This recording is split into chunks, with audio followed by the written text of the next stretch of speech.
Thank you. Alright, good afternoon everyone. How are you doing? Very well? Yeah, and lunch? Yeah? Okay.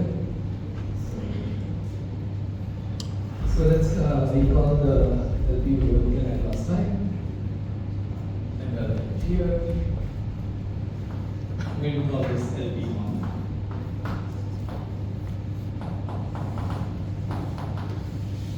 Maximize x1 plus 2x2. Ravi, I think I put it on 0.5. Can it possible? 0.6 or 7? 2x1 plus x2. 7 or 9. no, 5. x1 plus x2 plus equal to 7. Minus x1 plus x2 plus equal to 5. x1 to 0. x2 to 0. Is it right? And so we were looking at this one, and let's call these constraints 1, 2, 3, 4, 5.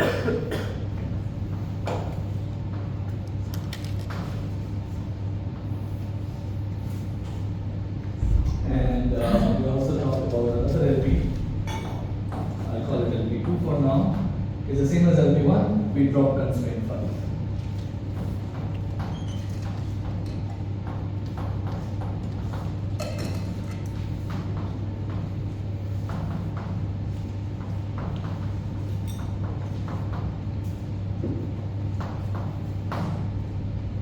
Yeah, and let's quickly look at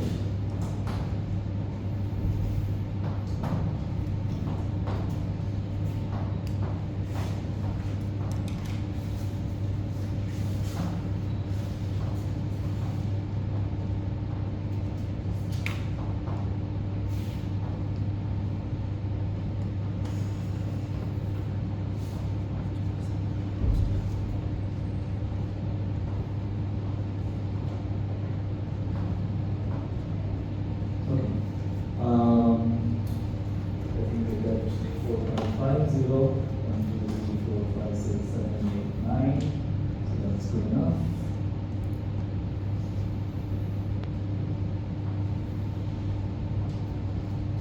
Yeah, and next one is 5, 6, 7, 7.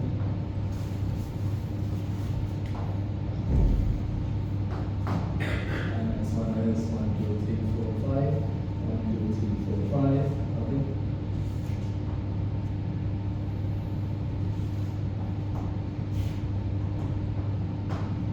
Right, let's put the arrows to indicate the direction. This fellow is this way, this fellow is this way, this fellow is this way, this fellow is this way, and this fellow is this way. Okay. And the region you get is the region you get. Okay. Let's just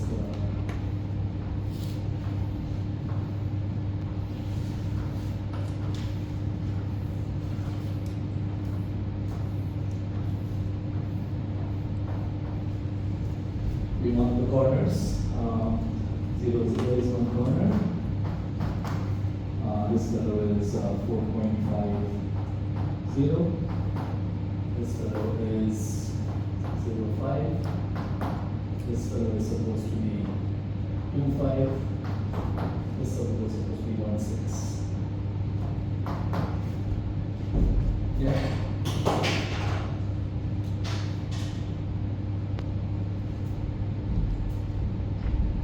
And we also evaluated the objective value at each of these points. That's not too difficult, let's do it. x1 plus 2x2, so that's 0. x1 plus 2x2, that's 4.5. x1 plus 2x2 is 12. x1 plus 2x2 is 10. x1 plus 2x2 is 13.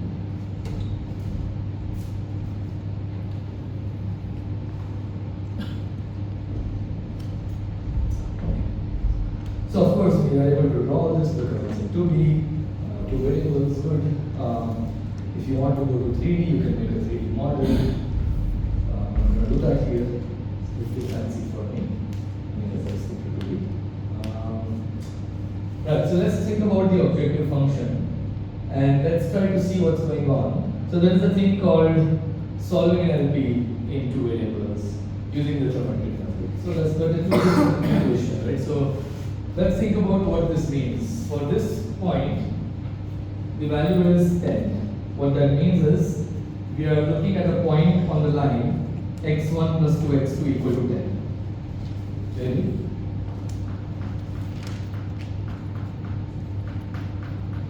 This point belongs to this line. Yeah. This point here belongs to the line x1 plus 2 equal x2 equal to 12.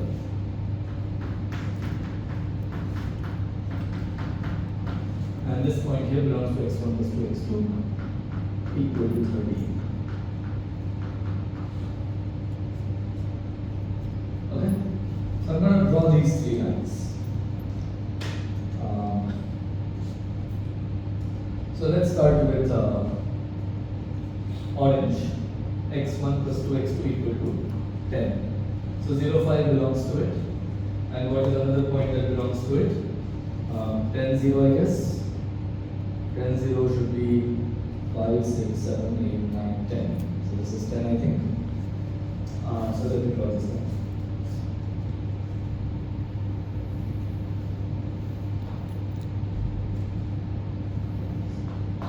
This is the line x1 plus 2x2 equal to 10. Yeah. Now let's draw. So one way to look at this is look at the intersection of this hyperplane in higher dimension with hyperplane. Look at the intersection of this hyperplane with the feasible region, right? And that gives you all the points. If you look at the intersection, you get all the points in the feasible region that attain the value of 10.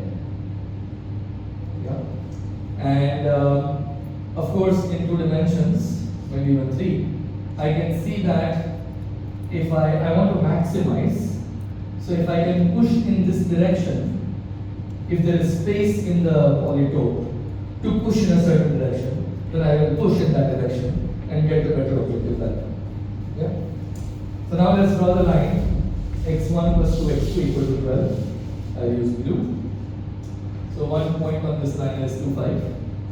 Another point on this line is, what is it? 12, 0. Where is 12, 0? 0, 6. 12, 0 is over here, right? This is 10, this is 11, this is 12. Look at it. So I will draw a line for 12, 0 and 0, 6. 0, 6 is here. Okay, yeah, that's also good. Yeah, I'm going to use 0, 6. Anyways, my answer will be this, of course. Anyways, I mean, let's do this one. Yeah, that was a mistake. I should have gone with this.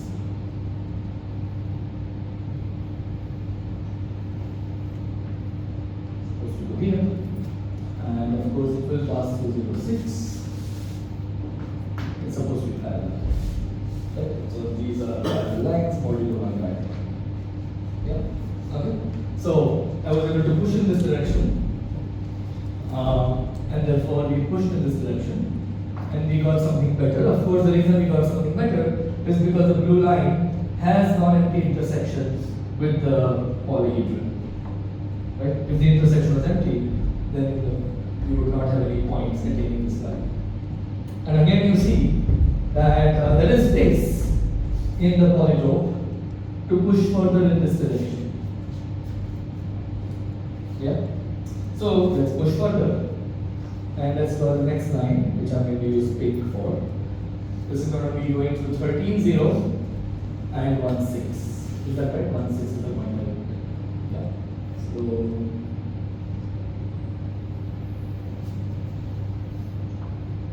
anyways, it's supposed to be parallel. Yeah. So these are 3 parallel lines. Right? And you see here the intersection of the hyperplane with the polyhedron, at least the case we have, it's exactly 1 point. That's one of the corners we marked, 1, 6. And now you can see in this case that there is literally no space to push further. If you push this line any further in that direction, you get a line with empty intersection. And so therefore, not only is in this case 1, 6 an optimal solution, it also happens to be the unique optimal solution because the line intersects the polyhedron at exactly 1 6. Okay? So this way of solving an LP in 2 dimensions is the so-called geometric method, which is not what I'm trying to convey. What I want to convey is the intuition, right? So to get some geometric intuition behind what is going on in an linear programming optimization problem. Okay.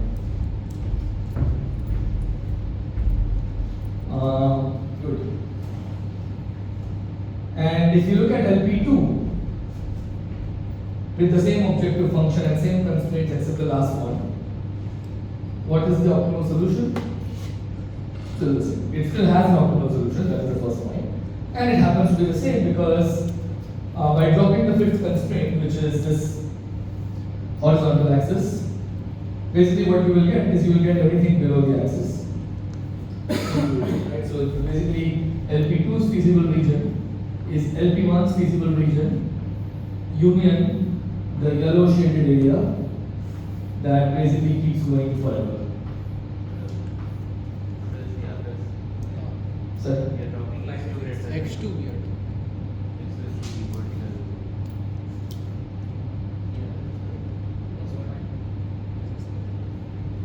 Is it correct or is it my x1 axis? And this is my x2 axis. incorrect. Is correct. Yeah? It's confusing. I get confused all the time. Yeah. In fact, if you look at the 2023 YouTube videos, you'll see the confusion in action. Yeah. So it is fine. Good. And so therefore the feasible region is just the same one, except that we have this infinite region which is now included. Luckily, the direction we are moving in is not affected by this infinite region. Yeah? So for both LP1 and LP2, 6, 1 is a unique optimal solution.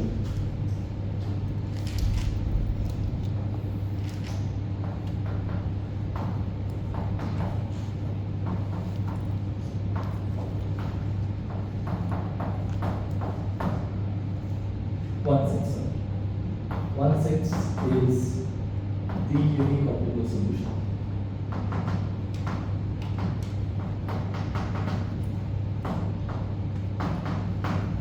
Yeah. Quick exercise. Can you change the objective function of LP2 so that there is no optimal solution? Raise your hands. So if you can see how to change the objective function of the LP2, so we have LP3. And now in the LP3 there should be no optimal solution. Minimize the same thing, which is the same as maximizing the same thing multiplied by -1. Right? So LP3 is same as LP2, except you change the objective function to minimize x1 plus 2x2 or equivalently maximize minus x1 minus 2x2. You all ready? Yeah. And now this LP3 has no optimal solution. Yeah. It's a feasible LP, it has feasible solution, the feasible region is same as LP2. But it has no optimal solutions. In particular, if I consider the maximization problem, since we are dealing with maximization LPs, in particular, if I give you any value k, you can give me a feasible solution whose value is greater than k. For any real number, this LP, for every k real number, there exists a feasible solution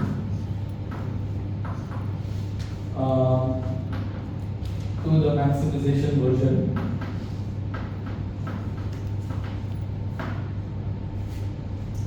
say x bar, such that the value of x bar is greater than k. You agree? Let's do a quick example. Supposing k is 5.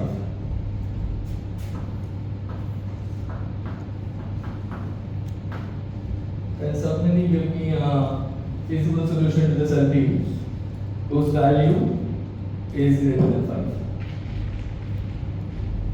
Is that? Yeah. Yeah. 1 comma negative 1. 1 comma negative 100. Let's see. 1 comma negative 100. It is in the region because the yellow goes on further. And we are maximizing this fellow. That's -1 plus 200. That's 199.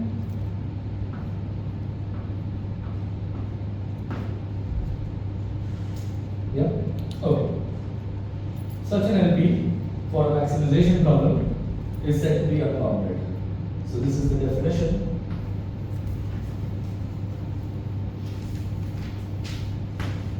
Unbounded.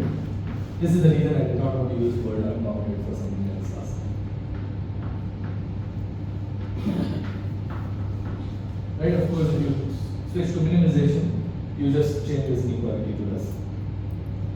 So, if you care for the minimization version, or minimization LP, yeah, in general, maximization LP, and for minimization LP, you just switch this to less. Makes sense. Yeah. And the fundamental theorem of linear programming, which we may or may not prove, I'll talk about that later. It says that every LP is exactly one of the following three types. It's either infeasible, or it is an optimal solution, or it is unbounded.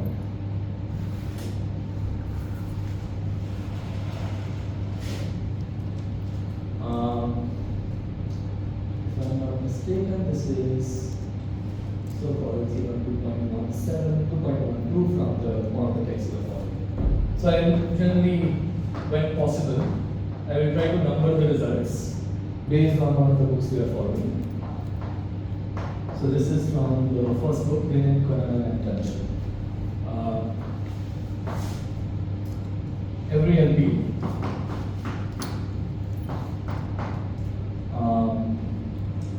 say LP star satisfies precisely one of the following.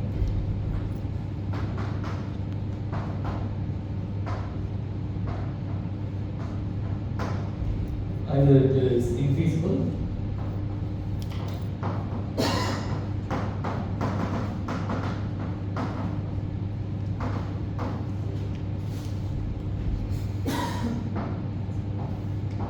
or it is optimal, which is not standard. So what I mean by is optimal, the standard terminology is has an optimal solution. I just find it convenient to use this.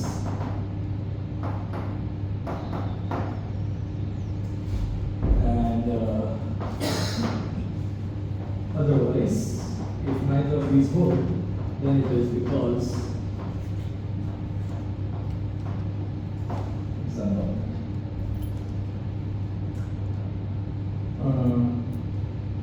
Why does this need a proof? Why is it not obvious? Yeah. This is not true for any optimization. Sorry? Yes, that's right. You're saying your point is that we need the fact that it is a linear program. I cannot replace linear program by any optimization problem. Is that your point? Asking is that. I see. Okay, we'll come to that. Okay, so yeah, so that's the point. Why is this a theorem? In particular, is this statement true for any optimization problem?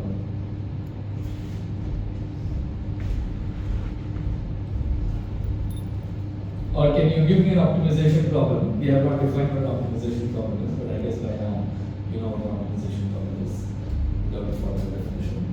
So, can you suggest an optimization problem where none of these three things hold? Raise hands.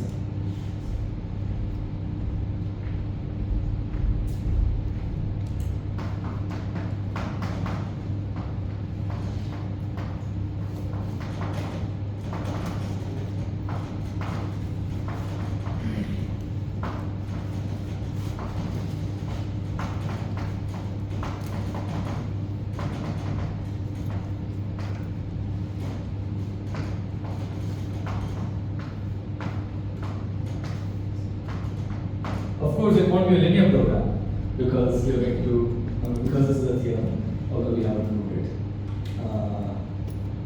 Okay, yeah. Make one of the inequalities strict. Yeah, is that the idea? Okay. So, can you give a small problem? Or in this itself? In this itself, you can make one of the inequalities strict. Okay, such as which one? X1 plus X2 strictly less than 7. So that is the blue line. I see. This is the constraint. This constraint. Yeah. This is X1 plus X2 less than or equal to 7. Right? You are suggesting you make it strictly less than 7. What does that really mean? Right. So that means that this point, the pink point, is no longer in the feasible region. Right? But you can get arbitrarily close to the pink point. Right? It is definitely bounded. It is bounded by the pink line. Right? If you keep the same LP, LP1, but you just change the constraint number 2 to strict inequality, then the pink line is still an upper bound on the objective function. Right? But now you can get arbitrarily close, but you can never get there because it's a strict inequality. Right? If you want a simpler example, without too many constraints, you can just maximize x1 subject to x1 less than 5.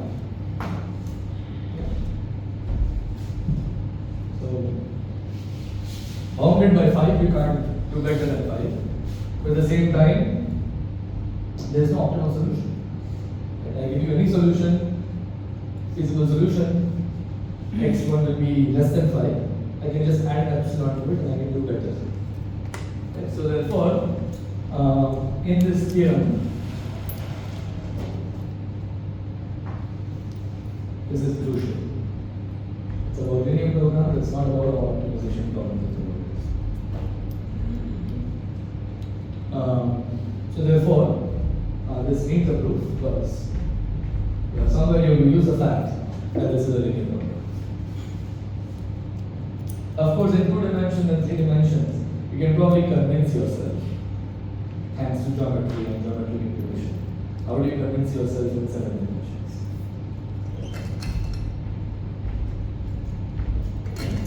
So, whether we will prove this theorem or not, I don't know. One standard way to prove this theorem is to go through the simplex method, which we will be doing soon, and prove that the simplex method terminates. And when it terminates, it will either terminate with this, or this condition. Therefore, one of these 3 must hold, and it is clear to see that 2 of them cannot hold.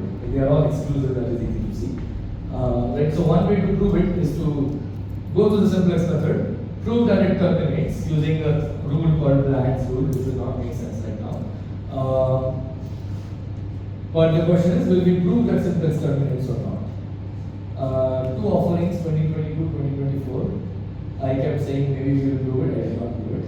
So now I'm not sure whether I should say it. So we'll decide at the end. I will first cover the things that I'm more interested in and that are sort of the core of the course. And then if we have time, we'll see whether we have time to do this. Yeah. Yeah. So then the simplest way will come after this or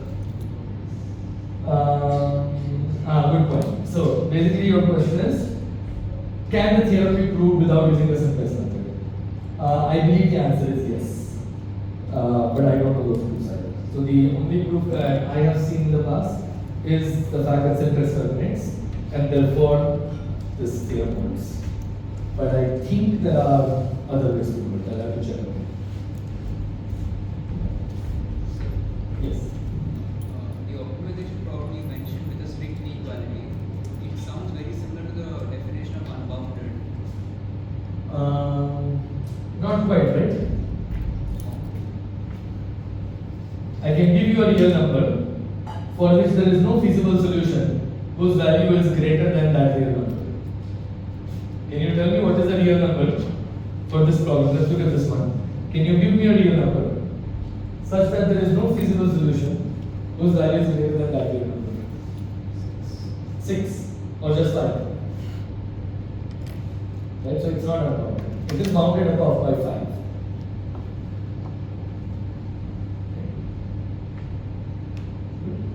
Thank you. Any other questions, concerns? Okay. Alright, so let's see. That's good. So, one point I want to mention is that linear programs belong to a larger class of optimization problems called convex programs. And a lot of things that hold for linear programs also hold for convex programs. I don't know anything about convex programming. It's not something I have really studied about. But one of the important things that makes a lot of results in linear programming work out is the fact that they are convex. So, and this is related to geometry. So what I want to do next is I want to move towards convexity, and let's try to understand what is this beautiful property that linear programs have that make a lot of things work. Right? And if you're interested in convex programming, I think Uday in the electrical department offers courses on convex optimization. You can take a look at that.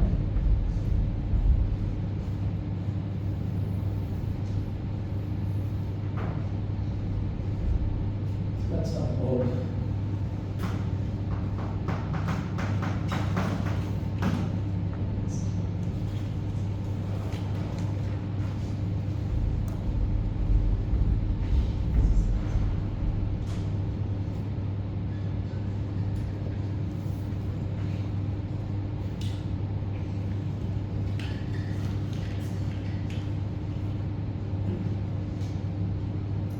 And this is also related to our discussion regarding the corners. We talked about the corners of LP1, of the polyhedron corresponding to LP1, and you already said that there are 5 corners. We never defined what corner actually means, and that will also come under convexity. Okay, so how many of you know what convexity is? Or how many of you have never heard of convexity, or you cannot define convexity? Just to get a sense of what you are actually. No idea what convexity. Okay? Just me and you? Alright, looks like most people know convexity. So then let's start with some examples.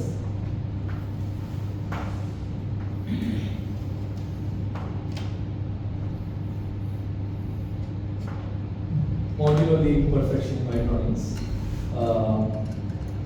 Which one of these 3 is convex, which one of these 3 is not convex?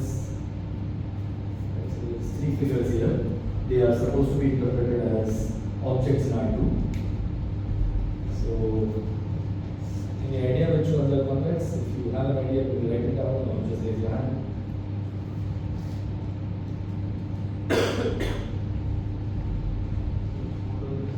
Yeah. Which ones are convex? These are objects in R2. So they are supposed to be interpreted as the boundary and everything inside the boundary. So, okay, more hands. Okay, good. Second one. Yes. First and third are convex. The second one is not convex. Yeah. So how do you convince somebody that this is the case? Why? So maybe somebody else. Why is the second one not convex? How do you convince someone?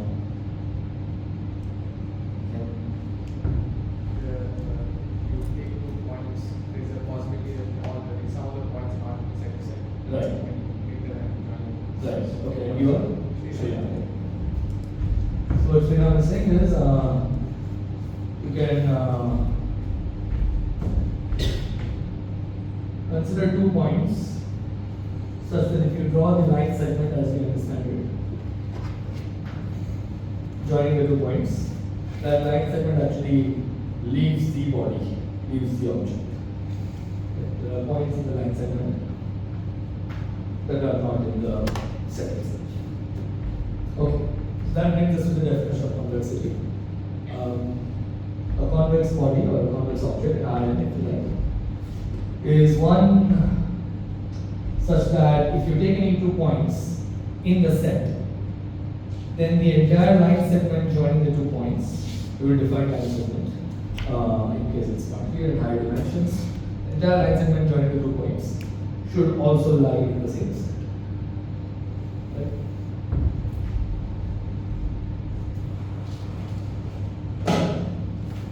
So let's do a quick example.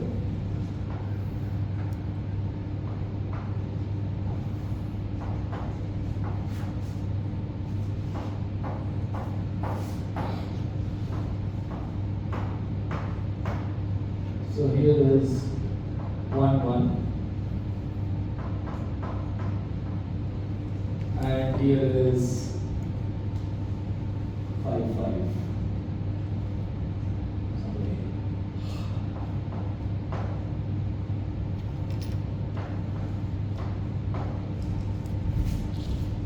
Yeah, and here is the line segment going.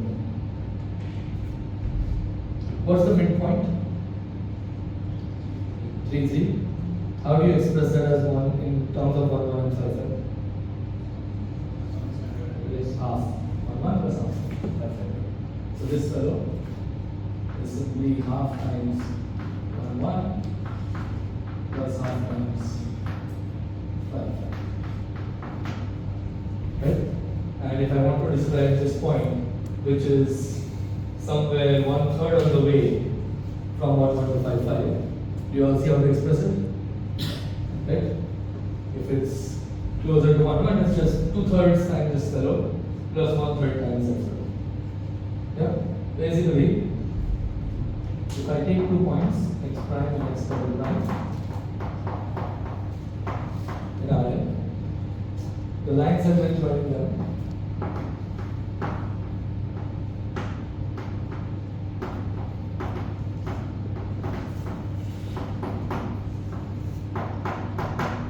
is simply you consider all possible combinations, alpha times x prime plus, well, if you like, lambda times x prime plus 1 minus lambda times x double prime, where lambda is between 0 and 1. So it's basically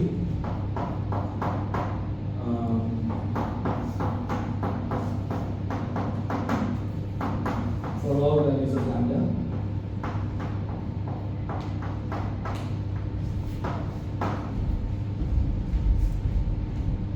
this works in 2D. This is exactly how we also define the line segment in 2 points in higher dimensions. Right?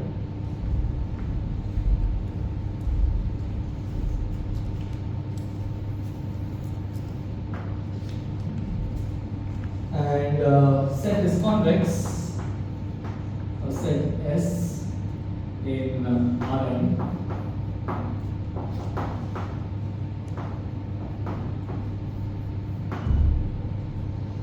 If whenever you take 2 points in the set, the entire line segment joining them is a subset of the same set.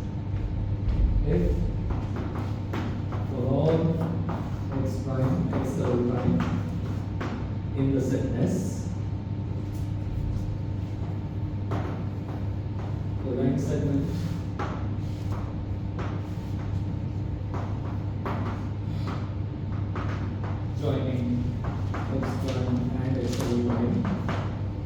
fellow is a subset of the same set.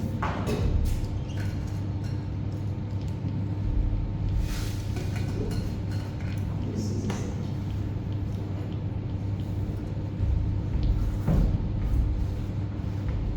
And you can see that this property holds for what is supposed to be a circle and what is supposed to be some sort of quadrilateral convex polygon. In fact, you hear the term convex polygon all the time. That's what it means. Convex polygon is a polygon that is convex. This, for instance, is a polygon as per some definitions. Of course, not in this case. In this course, when I say polygon, I mean convex polygon. But according to some definitions, this would be a polygon, but it's not a convex polygon. In fact, we won't even use polygon, we'll use polyclone. Fancy.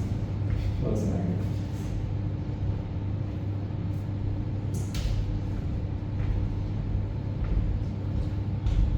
Good. And so why do we care about convexity? We care about convexity because the feasible region of any linear program is a convex set.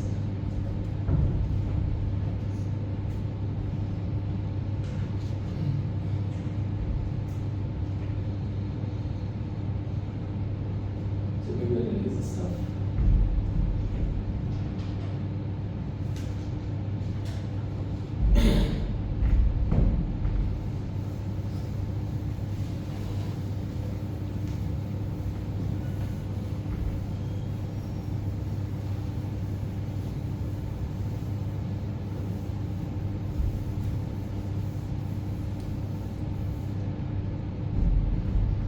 So the next goal is to prove this statement.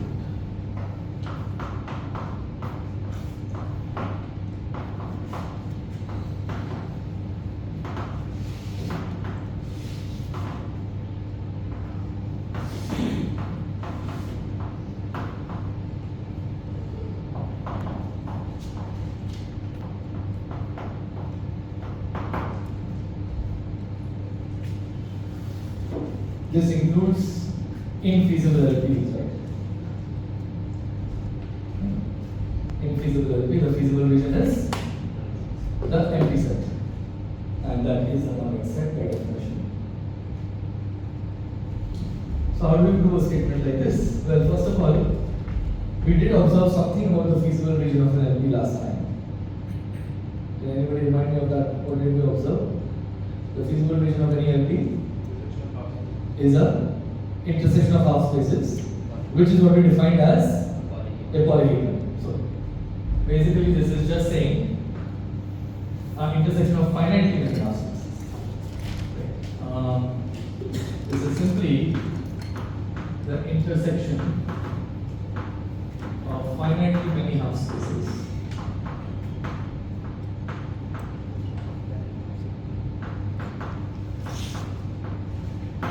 And that is exactly what a polyhedron is, that's by definition.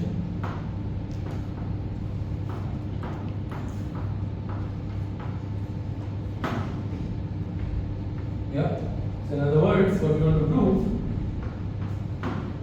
is that we want to prove that polyhedra are convex. This is what we want.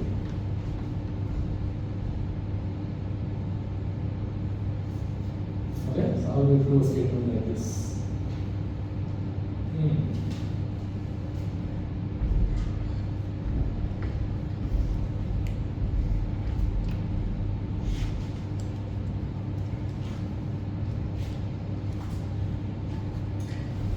If you have any suggestions, raise your hands and I will come and talk to you.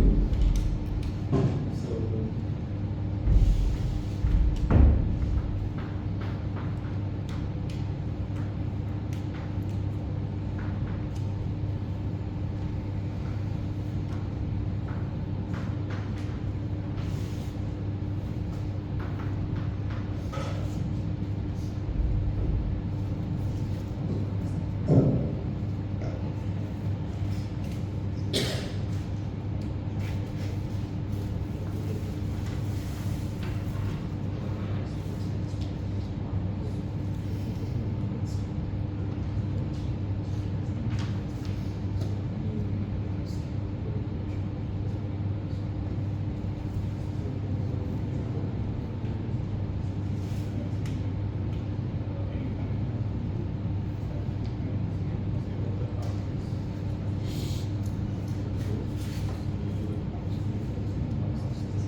I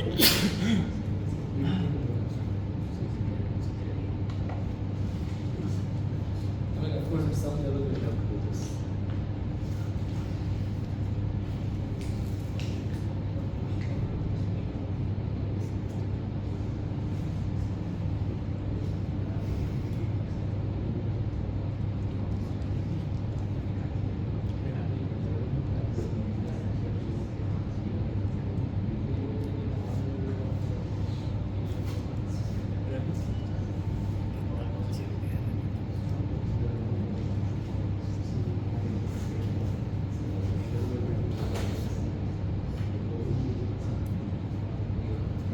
Any other suggestions?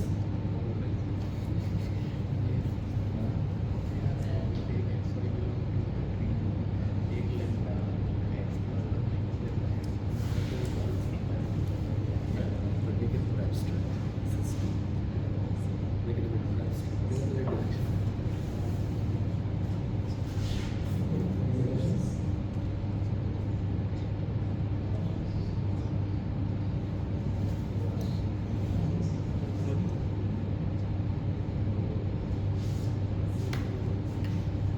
Any other suggestions?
Okay, I think okay.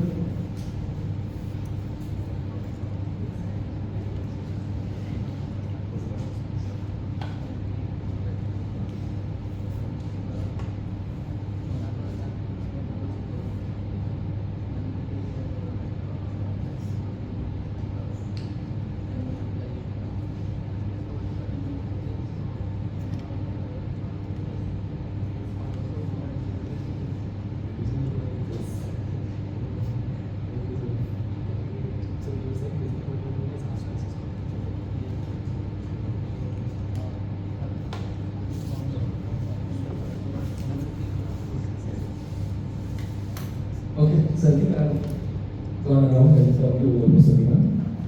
Right, so I mean, the main is to prove this statement. I just want to take a slightly more abstract approach, right? So let's just go back to what is a polyhedron? It's the intersection of finitely many half spaces. That finite number could also be one. Right? What would that mean?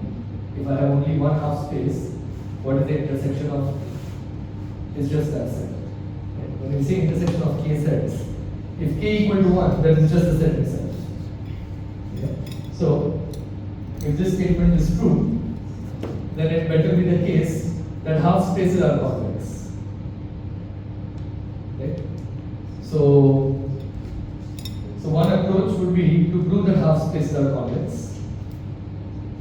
Because anyways, half spaces are polyhedral. You agree? Half spaces are polyhedral. So anyways, you have to prove at some level or the other that half spaces are convex. So, well, one approach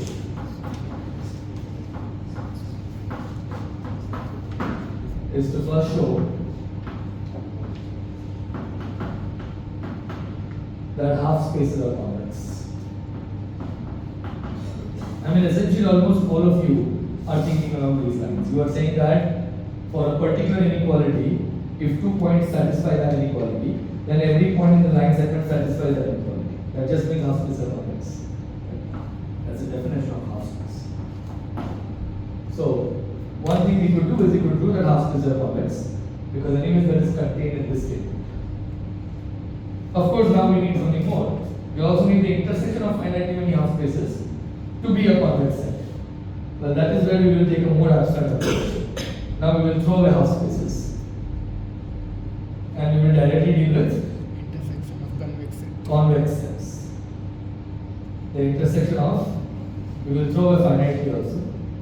The intersection of any number of convex sets is a convex set.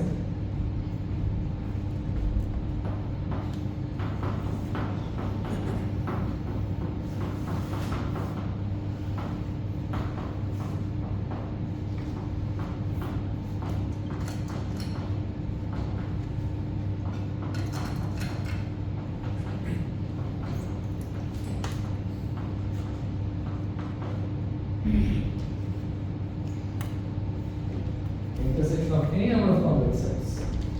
Whatever we discuss also goes to the infinite, although we don't really care for the infinite. So if you're not too comfortable with infinite, just throw it away. Just focus on finite. But if you prove this and this, then it follows. Right? You agree?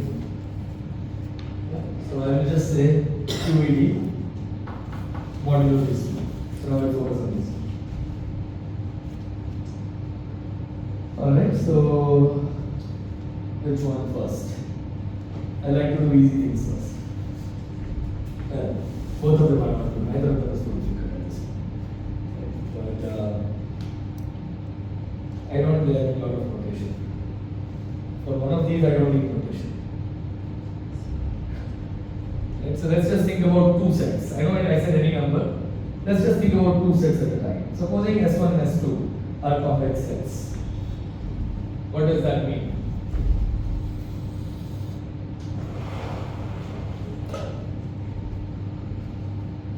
Right, suppose S1 and S2 are two convex sets.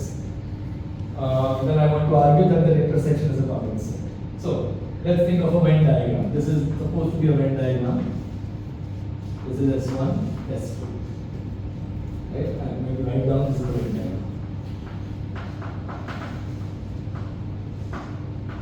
Start imagining R2. So I have two convex sets, S1 and S2. I want to prove that S1 intersection S2 is also convex. But what does it mean for S1 to be convex? Well, what does it mean to prove that the intersection is convex? It means that if I take one point or one element, x prime and x double prime, if I take two elements in S1 intersection S2, I need to argue that the line segment joining these two fellows is contained in this intersection, S1 intersection S2. Okay? But well, these 2 points belong to S1 intersection S2. In particular, they belong to S1. So by convexity of S1, the line segment joining them is a subset of S1. By the convexity of S2, the line segment joining them is a subset of S2. Therefore, by the definition of intersection, the line segment joining them is contained in S1 intersection S2. Yeah? We are done. And you can see that this goes through for any number of sets because of the way things work. So I'll leave that as a yeah. So we did this for any number n. Any number n. You can think of finite number if you like. For n equal to 2, we did it, and write it yourself. That's the thing. Fill it yourself. Fill it yourself for all n.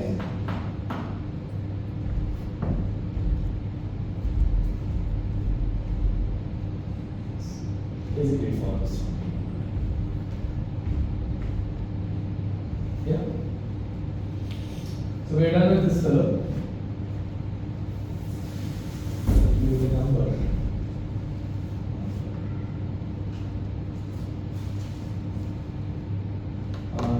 2.17.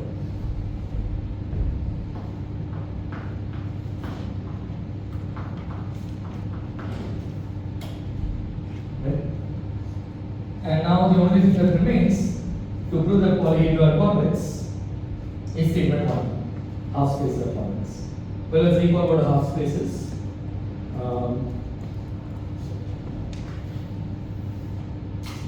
Half space is simply a set of all points x that satisfy A transpose x less than equal to B. Okay? In the right dimensions.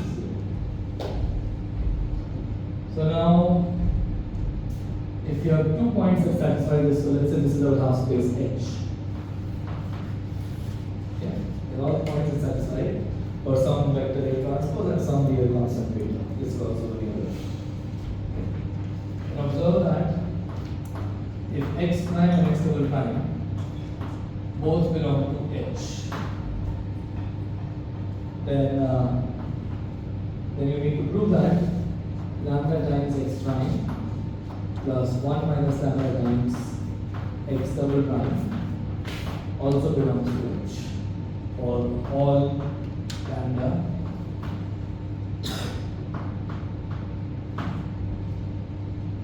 yeah, can you all try this out? Do it now.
Works out?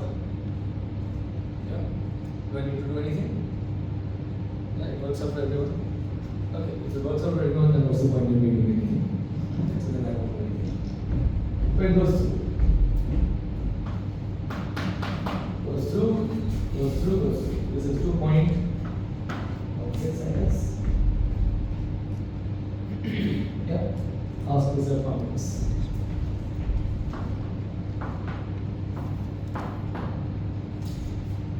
Alright, so what we have proved is that polyhedra are convex. In other words, the feasible region of any LP is a convex set. And that's a very nice property due to which a lot of things actually work out. And that is also why a lot of results that we will be seeing or discussing generalized to convex optimization. Right? But we will not go into convex optimization, we'll stick to linear programming. Yeah.